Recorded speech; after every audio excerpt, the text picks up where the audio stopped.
I mean, it is a dichotomy because you've got somebody who needs to be confident, because writers need to be confident of what they're doing, because I was years before I even called myself a writer, because I thought, oh, I just published a few things last year, I'm not really a writer.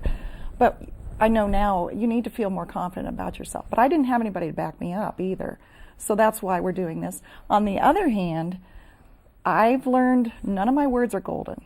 If an editor wants to change something, if it doesn't change the whole meaning or put a bad spin on something that isn't intended, I'm okay with that. So in that respect, that's what we're trying to help the other writers. We don't want to discourage anybody. That is not our goal. We would want to encourage people. And critiquing makes writing better. I know when I was in Virginia at a television station there, we all read one another's scripts before we went in to voice them. We all did, because somebody could say Charles Schultz or Charles.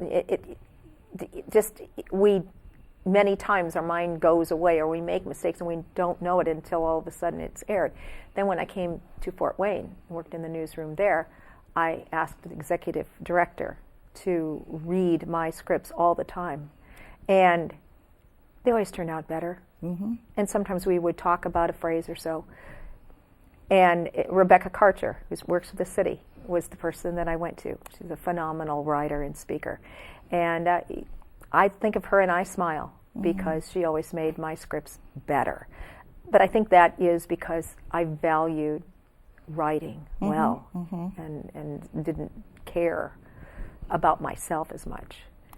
Well, and no matter what people do, if somebody wants to be very physically fit, or they are involved in a sport, they have a personal trainer or they have a coach, they have somebody who helps them just get better every day.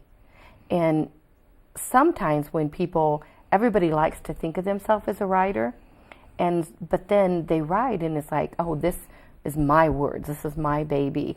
And if you want to get better, you submit it to other people. That's just the way it is, because you need that other input. It sounds like your group is comprised of younger people, men and women, older people. It's diverse. It is. It's very diverse. With the commonality being people who love to write or want to learn to write better.